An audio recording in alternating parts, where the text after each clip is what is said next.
Selamat datang di Story Kauri. Ini adalah channel kedua artikel YouTube. Jangan lupa subscribe ya guys, dan tekan notifikasinya. Kisah pemuda kaya, anak bos besar, pemilik 73 perusahaan, yang menjadi cleaning service. Episode 375. Kenshin yang mengetahui Iwan kondisinya sudah membaik. Kenshin pun senang rasanya, terharu sekali dirinya, mendengar kabar temannya sudah mendapat pertolongan, bantuan transfusi darah, dari temannya Ririn.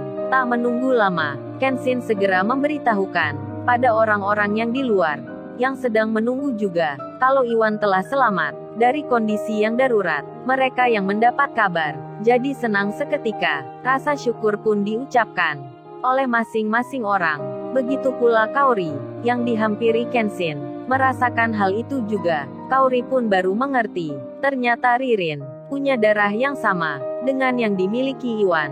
Lalu di tengah hal itu, Pak Herman yang ada di situ, salah satu pimpinan tersebut, beliau jadi malu sekali, merasa sangat bersalah, karena pegawainya bernama Lisa, yang katanya sudah bersedia untuk mendonorkan darahnya. Ternyata sampai saat ini, ia belum tiba, tak datang-datang juga, padahal tempatnya itu tak jauh, dekat dengan rumah sakit. Pak Herman yang sempat senang, mendadak mukanya tertampar, akibat ulahnya Lisa, yang tak menepati janji. Harga diri Pak Herman pun jadi ternodai.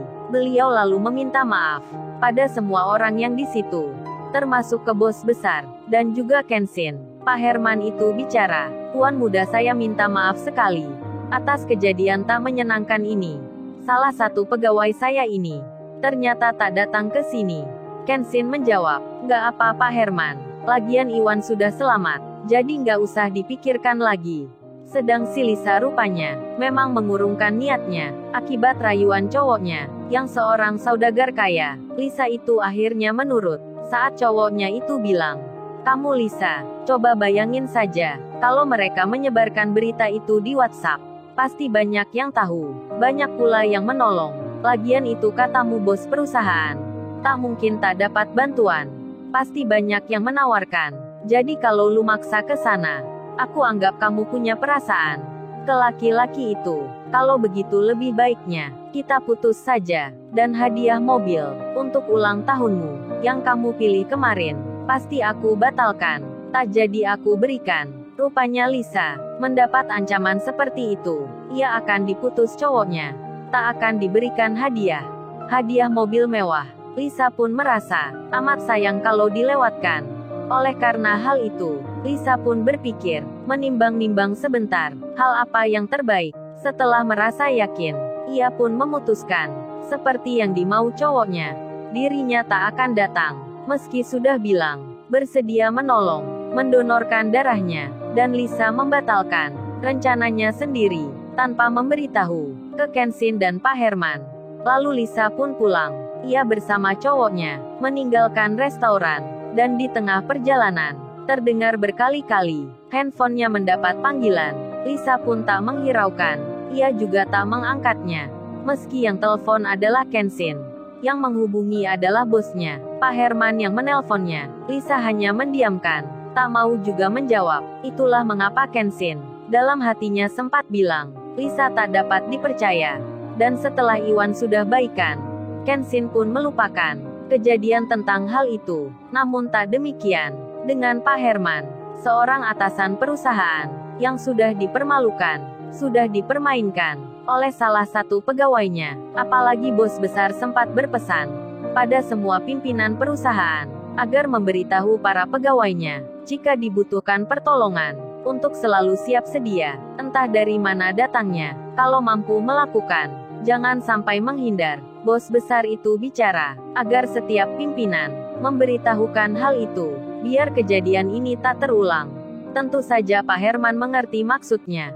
Beliau bisa memahami akan yang dibicarakan bos besar. Di lain tempat, si Lisa sendiri yang sudah sampai rumahnya, ia pun belum menyadari tentang keputusannya itu, yang lebih mengutamakan harta, hadiah mobil mewah, ketimbang menolong orang yang lagi membutuhkan. Lisa sampai saat ini Ia menganggapnya hal itu biasa saja, bukan masalah serius. Kemudian, Kenshin diperbolehkan dokter untuk menemui Iwan. Kenshin langsung saja berjalan ke ruang dalam. Saat tiba di pintu masuk, Ririn terlihat keluar. Kenshin menyapa, Ririn, aku tak menyangka sekali. Aku pun sampai lupa tentang kamu yang punya darah yang sama dengan Iwan. Makasih banyak ya Rin. Aku nggak bisa ungkapin dengan kata-kata. Kamu sudah menolong Iwan. Ririn pun menjawab, sama-sama Ken. Aku juga ingin berterima kasih ke kamu. Kan di waktu lalu, kamu yang mencari donor darah buatku. Jadi ini pun sama-sama. Malah aku bersyukur Ken bisa menolong Mas Iwan, membalas kebaikannya. Mendengar hal itu, Kenshin pun senang. Kemudian Kenshin bilang, kamu memang baik sekali Rin. Aku nggak akan melupakan ini. Ririn pun tersenyum. Lalu setelah itu, Kenshin masuk ke dalam, melihat Iwan yang terbaring. Matanya sudah terbuka. Iwan terlihat sadar, bahkan tersenyum. Lalu Kenshin menyapa, Wan, makasih Wan. Kamu sudah melindungi temanmu ini. Meskipun aku gak suka, kamu melakukannya. Ini membahayakan nyawamu. Lain kali jangan diulangi Wan.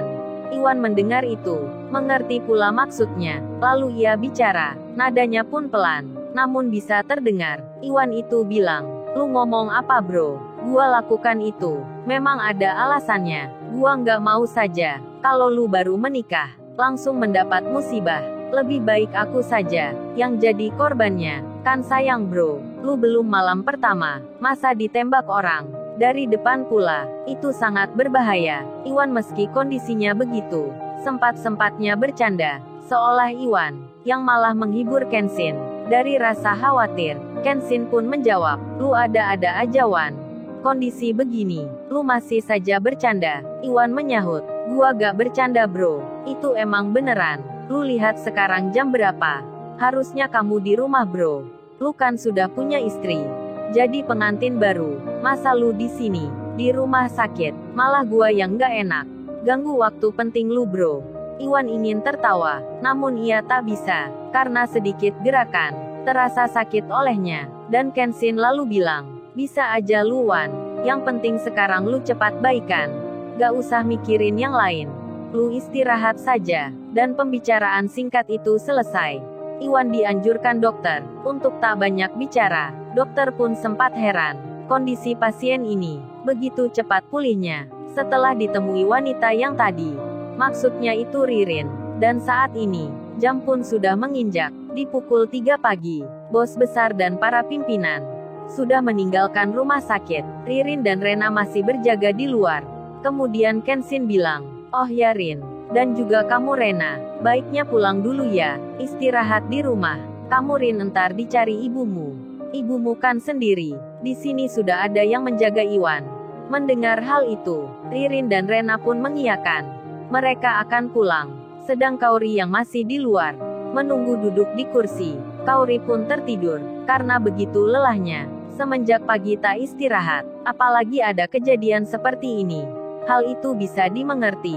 Kemudian Kenshin bilang, Kaori kamu bangun, kita pulang sekarang. Dan Kaori mengiyakan. Kaori yang setengah sadar, masih dalam mengantuknya. Ia pun sempat bertanya, emang kita pulang kemana Sai? Kenshin pun menjawab, ya di rumahlah Kaori.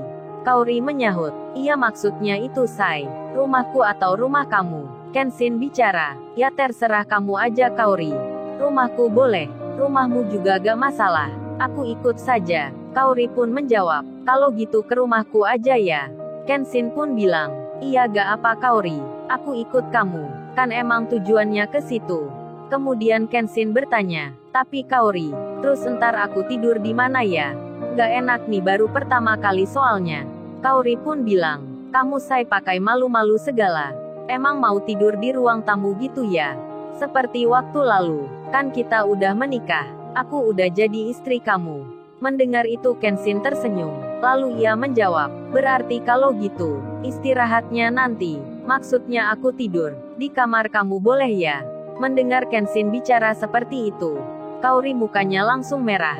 Mengantuknya jadi hilang. Dan Kaori pun bilang, ya bolehlah.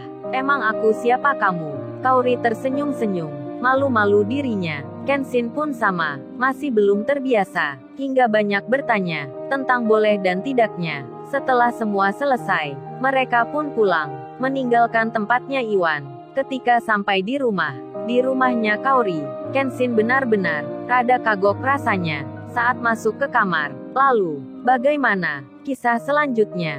Subscribe channel ini untuk episode berikutnya. Terima kasih. Jangan lupa ya guys, untuk kelanjutan ceritanya ada di channel Story Kaori. Jangan lupa subscribe ya guys, dan tekan notifikasinya